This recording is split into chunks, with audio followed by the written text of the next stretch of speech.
Hello everyone, we just returned from a very filling meal at Toledo at Disney's Coronado Springs Resort, and we cannot wait to share everything we ordered tonight with you.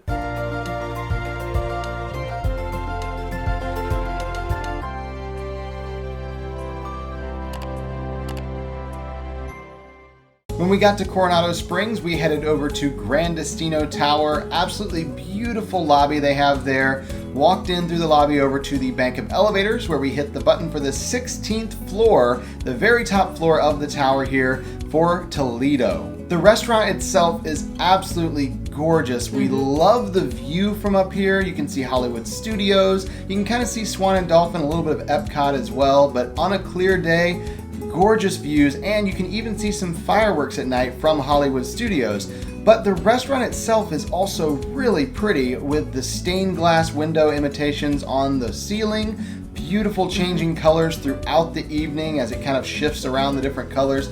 We love eating up here, love the atmosphere and the ambiance because it's just so peaceful and so pretty. This was really cool for us to be back here tonight for the reopening of Toledo because we were here for the grand opening 2 years ago. In July 2019, Toledo opened, and now August 2021, we're here for the reopening. So it was really awesome because we were here for both openings. There were a lot of items on the menu that we loved last time we were here. Some are no longer on the menu, and they have lots of new items as well. So we definitely wanted to check it out and see what we thought. One of the new items on the menu is the chef's signature dinner for two. This is a massive meal that has some tapas and then an appetizer and then the entree and a dessert.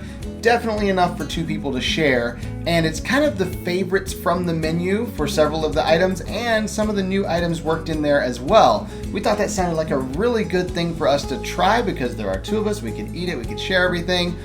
But there were other things on the menu we also really wanted to try. So in addition to the chef's dinner for two, we also got 3 additional appetizers and an additional entree and dessert. I started off with one of the mocktails they have on the menu, the Pancha de Frutas, which is basically a pomegranate limeade with pineapple, blackberry, and sweet and sour. This was a lot lighter than I expected it to be, very fruity and refreshing, but I did only just want one of these because it was kind of a lot of sugar, I felt like. Even though it wasn't a heavy drink, it was a very sweet drink. And the first appetizer we ordered was actually one we had 2 years ago that we loved. We were hoping it was similar or the same. It is very similar. The only change was the bread. It's the pan con tomate, which is the tomato bread, just as good as we remember it being. This is a really nice palate cleanser, and we were really glad we got this because we have so many different items to eat tonight, so it was really nice to have something in between each one. The next appetizer we ordered was the charred octopus, which is something that neither of us have ever had. We've had plenty of calamari, and we actually really like it, but we've never had charred octopus. So this came with some potatoes and a little bit of a carrot puree and some chimichurri sauce. I was hesitant on this one because, I mean, it looks like octopus, but I actually really enjoyed it. It was just a little bit fishy. It had kind of a fish flavor to it. It was more of like a dense fish as far as texture goes, but the flavors were great, and I actually really enjoyed this, kind of surprising myself with that. I liked it too, as long as I didn't think about what I was eating, then it kind of bothered me. And I love the potatoes that came with this too. They had a lot of flavor. The chimichurri and the carrot puree were really nice with it, so those were a really nice surprise too. And the third appetizer we ordered was the chorizo. This came out and I looked at the bowl and went, that is a lot of chorizo there. And it was, but it was really good. Of course, it has a little bit of heat after the fact because it is chorizo. It's a little bit spicy, but with the bread they gave us, it was a very nice appetizer. I wouldn't necessarily order this with all the other things we ordered today, especially like the octopus. They're very, very different dishes. However, it was a nice start to the meal if you got that by itself, I think. This did have a lot of flavor, but as he mentioned, there is a kick afterwards. As I was enjoying it, it was great, but as soon as I swallowed, I was like, ooh, I felt that. So if you don't like spicy, this is not for you. And before we get to the chef's signature dinner for two, we are gonna go to the entree we ordered, and then we'll cover all of that in a second. I ordered the scallops. This was recommended by our server, and I love scallops anyway. It says it comes with a vegetable puree. He said it was actually an onion puree. I was really curious about this because I'm not a fan of onions, but this was amazing. The puree actually really pulled out the flavors in the scallops So good. The flavors blended really well. Highly recommend this for an entree. I also like scallops, although I'm not as big of a fan as Alyssa is. And I will say these are some of the best scallops I've had on Disney property because the flavor, again, with that onion puree was just perfect with it, tied it together so nicely. And moving on to the chef's signature dinner for two, each of the items included in this can be ordered separately from the menu, but when you order it all together as this package, you actually save about $19, which is great. The first thing on the menu is the flight of tapas that they have. There are 4 different tapas included, and they're intended to be enjoyed in a very specific order, going from one side of the flight to the other. So we just kind of worked our way down trying these. First up was the Spanish potato omelet, which was lots of layers of potato wrapped in serrano ham. There were some crushed olives on top. I liked this. I didn't think I was going to, but I was pretty happy with it. And I actually didn't enjoy this one. I felt like all I tasted was olive. I'm not a huge olive fan anyway, so I did not enjoy this first one. The second tapas was the olive oil poached tuna with lemon. I actually did like this one. I kind of brushed the olives off on top, and I liked it without those extra ones, so I thought this one was great. This one was probably my favorite of the 4. I would agree with that. This is possibly my favorite as well. I really like the fourth one, so it's hard to say between the two, but it was great tuna. I love the flavors all together, including some of the olives on top. The third tapas was the mussels escabeche, and we both tried this thinking it was gonna be maybe one of our favorites because we like mussels, but the sauce that they had with it, the saffron there, was really overpowering, so I wasn't as big a fan of this one. This one I did really like, except like you mentioned, there was too much of the sauce. Once you brush some of that off, it actually tasted a lot better. So it just needed less of the sauce and it would be perfect. And the final tapas on this platter was the Valdion blue cheese with fig and honey. I am a blue cheese fan. I'll put that out there first. I like blue cheeses. This was amazing. It was a little bit more mild than some blue cheeses I've had, which I liked. Paired really well with the fig and the honey. It was almost like a little dessert at the end of our tapas flight. I was a big fan of this one. This one was incredibly sweet. I was the first one to try it. I do not like blue cheese. The first bite I had was mostly the honey and the fig jam, which was really good. The second bite was pretty much the blue cheese and I did not like it at all. So if you don't like blue cheese, they actually said this was a mild blue cheese. I still don't like mild versions, apparently. Now, if you purchase the flight, whether it's a part of the chef's signature dinner for two or you just buy it off the appetizers menu, you can purchase additional tapas of any of the individual ones that you want for $3 a piece. That's not listed on the menu, but you do have to buy the flight first before you can buy the additional tapas. The next dish they brought out was the Spaniard, which is the charcuterie board. This was very well presented and had quite a few different options for cheeses and meats. My personal favorite cheese of all of them was the 6-month aged Manchego. I thought this paired really well with all the meats, but specifically the 12-month Jamon Iberico. They also had some more of the Valdion blue cheese and the fig jam like we had with the tapas. Of course, those were great together if you like blue cheese. And they had the naked goat cheese, which is 12 months aged and a little bit sharper than anything else here. And I thought it paired really well with the chorizo. I also liked the serrano ham, but I think I'd agree with Alyssa that the Jamon Iberico was the best one on the platter. And I actually got to try the fig jam by itself this time without it being with the blue cheese. I liked it so much, I just started spreading it on the toast they gave us and ate it that way because it is so good.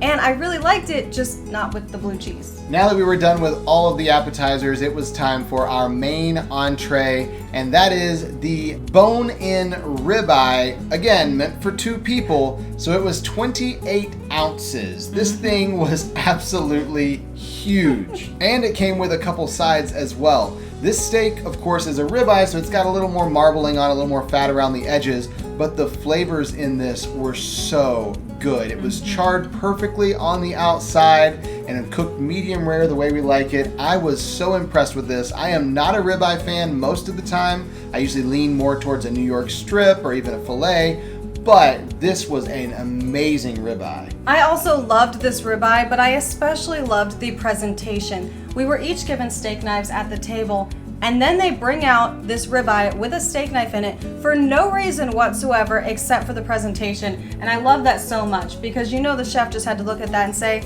oh, but you guys, it's missing something. We've got to add something. And someone just walked over and stuck a knife in it. I was like, yes, that's what it needs right there to show how big this steak is. And for our 2 sides, we each did pick one of those. I chose the Brussels sprouts. Now, I'm not a huge fan of Brussels sprouts most of the time, but they told me this was made with agave nectar and a balsamic vinaigrette. And so they were very sweet, almost like a dessert, but you know it's good for you, so it's okay to eat as much as you want. These are probably my favorite Brussels sprouts on property now. The only other place I've had them that I really liked them was at Turf Club at Saratoga because they have a bacon maple Brussels sprout dish there, but this one might win out for the best for me. Robert insisted I try these. I hate Brussels sprouts. I'm going to start with that. But he insisted. He's like, you have to try. I'm like, all right. He's right. They were incredibly sweet. I was very surprised at that. I kind of liked them, but it still had that Brussels sprout flavor in the background, so I just couldn't get over that. But they were very sweet and somewhat good. And I ordered the patatas bravas, the potatoes, which is easier to say.